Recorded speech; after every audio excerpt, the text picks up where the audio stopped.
Lower లెవెల్లో ఎవరైనా misbehave చేస్తున్నారని మేము అనుకుంటే మా లెవెల్లో మాజీ మంత్రులని మాజీ ఎమ్మెల్యేలని ఎవరికి ఇవ్వాలి? డీజీపీకి ఇవ్వాలి. డీజీపీకి నా ఫోన్ ఎక్కడ తీసుకురా? డీజీపీకి ఇవ్వాలి. నా పెద్ద ఫోన్ డీజీపీకి ఇవ్వాలి. ఆ డీజీపీ గారి పేరు ఏంటి? హరీష్ కుమార్ గుప్తా గారు, ఐపీఎస్ ఆఫీసర్. సుమారు ఒక 50 సార్లు ఫోన్ చేశా. ఇప్పుడన్నా కానీ ప్రభుత్వం దిగిపోయిన తర్వాత ఈ 2-3 నెలల్లో 50 సార్లు ఫోన్ చేశా. రింగ్ అయింది, కట్ అయింది.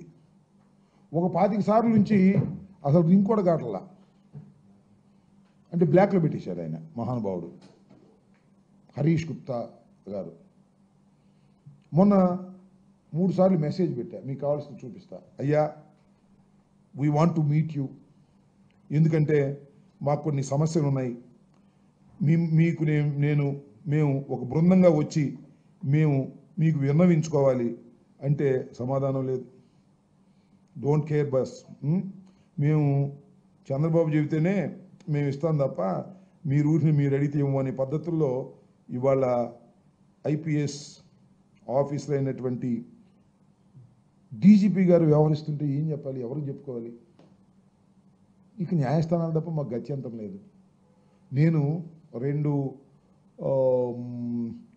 కంప్లైంట్స్ ఇచ్చి, సరే ఎస్పీ గారు ఇప్పుడు ఇంటర్వ్యూ ఇస్తున్నారు పాపం ఆయన, ఆ ఇంటర్వ్యూ ఇస్తే ఎస్పీ గారిని వెళ్ళి కలుస్తున్నాం, ఆయనకి ఇస్తున్నాం. డీజీపీ గారికి కూడా ఇద్దామనేటువంటి ఉద్దేశంతో నేను వెళ్తే, నేను ప్రయత్నం చేస్తే ఆయన ఇవ్వట్లా. ఇది మే 7th పెట్టా. సార్ నమస్తే, this is Ambati Rambabu, ex minister of AP. I want your appointment to give representation, sir. I am trying on phone number of this, but unfortunately unable to reach you, sir. Please kindly give me time to submit my representation. Awaiting your kind reply. Ambati Rambabu, ex-minister. No response. మే 11 అదే పెట్టా. మళ్ళా మొన్న Monday పెట్టా. దేనికి? ఈ ధర్నాలకు సంబంధించిన విషయంలో. నమస్తే sir, this is Ambati Rambabu, ex minister. Sir, we would like to submit representation to your good self on behalf of YSR Congress Party tomorrow about the peaceful rallies throughout the state on 4/6/2025 to express our views against the government attitude is not fulfilling the election promises. Already we have given representation to the local jurisdictional police officers seeking to conduct peaceful rallies. So for your subordinate officers have taken decision on this issue. Hence we request you, honorable authority, to meet you in the early hours. దానికి సమాధానం లేదు. DGP గారు కోతవేడి దూరంలో ఉంటాడు. నేను X మినిస్టర్ని, వైఎస్ఆర్ కాంగ్రెస్ పార్టీలో కీలకమైన నేతని. వైఎస్ఆర్ కాంగ్రెస్ పార్టీతో అయ్యా మిమ్మల్ని కలుస్తామయ్యా అంటే ఎవరికి చెప్పుకోవాలి? మేము ఎవరికి చెప్పుకోవాలి? ఇది పోలీసింగ్ ఉందా ఈ రాష్ట్రంలో? అంటే పోలీసులు అంటే చంద్రబాబు నాయుడు గారికి ఉపయోగపడే రౌడీ బృందం లాగా తయారైంది. అది ఆయన ఇందాక నన్ను పోటాడినట్టు, అక్కడ తెనాలిలో కాళ్ళు ఎరగొట్టినట్టు, లేదా మా హరికృష్ణ అనే అతన్ని అదేదో ఊరు మన తంగెడ, అతను కాళ్ళు ఎరగొట్టినట్టు, మరి ఆ కృష్ణవేణిని పట్టుకెళ్ళి జైలుకే పోలీస్ స్టేషన్కి బేడీలు వేసినట్టు, ఇలా the police is doing an illegal acts. How survive అవుతారట చెప్పండి నాకు? మర్డర్లు కూడా చేయించేస్తారు పోలీసులు.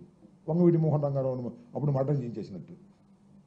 ఈ రకంగా పోలీస్ వ్యవస్థను చంద్రబాబు నాయుడు గారు మౌలు చేస్తున్నారు. ఇది చాలా ప్రమాదం అని కూడా నేను ఈ సందర్భంగా చెప్పదలుచుకున్నా.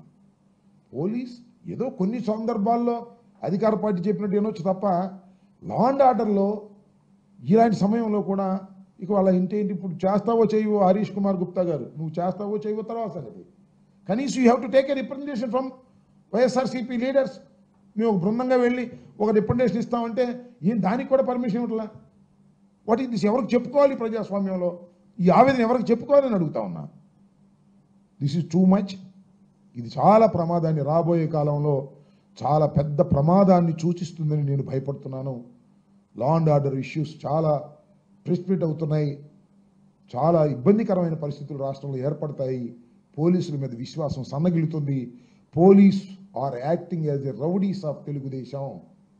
అందరిని అనను, చాలా మంచి ఆఫీసర్స్ కూడా ఉన్నారు. మంచి officers are going into a loop level. ఈ వెంకటేశ్వర లాంటి వాళ్ళు వచ్చేస్తారు సిఐలు. అంతకుముందు పాపం ఇద్దరు పనిచేశారు, వాళ్ళు వెళ్ళిపోయారు. అలా వాళ్ళు ఏం చెప్తే అది చేసేవాళ్ళు. వాళ్ళు మాత్రమే పోస్టింగ్లు ఇచ్చి కడవల బీఆర్కో లేకపోతే లూప్ లైన్లకో పంపించి రౌడీలుగా ఉపయోగించుకోవడానికి చంద్రబాబు ప్రభుత్వం పనిచేస్తుంది. దీనివల్ల అనేక అనర్థాలకు దారితీస్తుందని ఈ సందర్భంగా నేను చెప్పదలుచుకున్నాను. బలహీనమే పడలేదే, జరుగుతుంది. ఏమైపోయింది?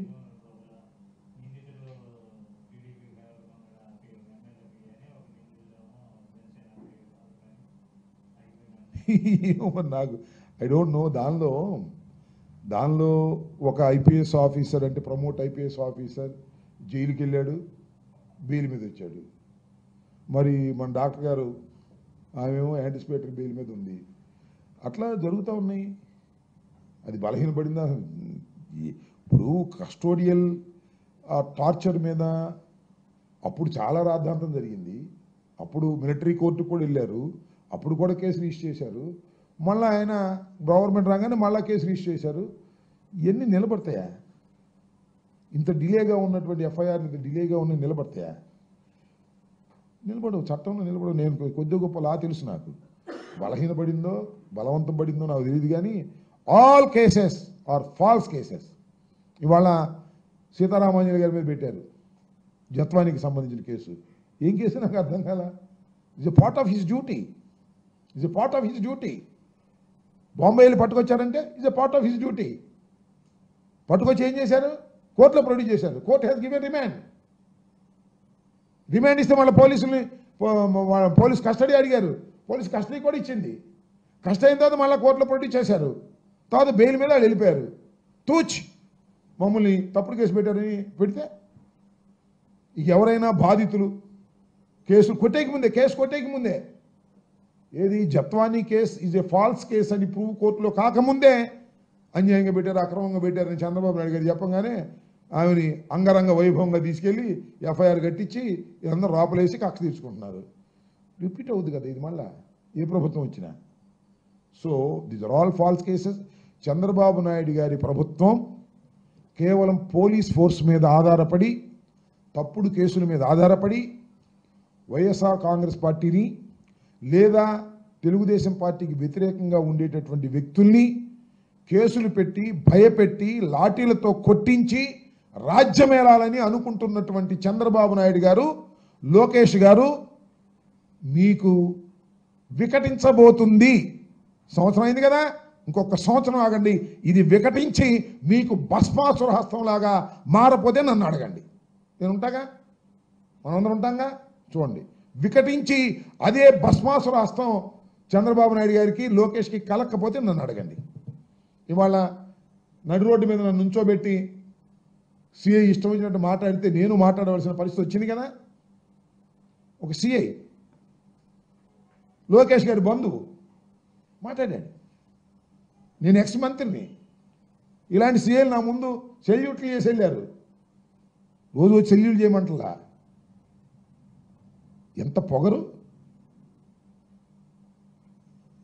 ప్రభుత్వాలు శాశ్వతమా? మళ్ళా మాకు అధికారం రాదా? సో ఇవన్నీ కూడా టైం విల్ డిసైడ్. నేనేం అన్యాయంగా మాట్లాడేవాడిని కాదు, అన్యాయంగా చేసిన వాడిని కాదు. 5 సంవత్సరాలు ప్రభుత్వంలో ఉన్నవాడిని నేను. సరే, నా మీద ఏదో చేస్తున్నారు, చాలా కుట్రలు చేస్తున్నారు, ఎట్టబట్టుకుని నేను డ్రాప్లు వేద్దామని. నేను సిద్ధపడ్డాక ఇంకేం చేస్తాం? సిద్ధపడ్డాం. చాలామంది చేస్తున్నారు, అన్నీ నాకు తెలుసు. I know.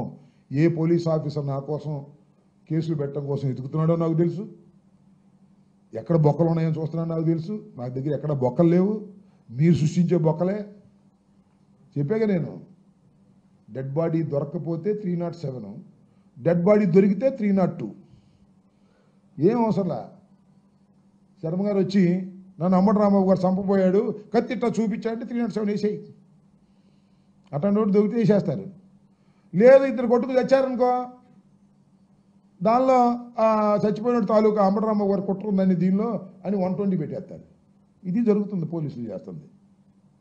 లేకపోతే ఏంటండి పిన్నెల రామకృష్ణారెడ్డి గారిది గుండ్లపాడులో తెలుగుదేశం కొట్టు తెచ్చారు, చచ్చిపోయారు పాపం ఇద్దరు. దుర్మార్గమే కాదంటలా.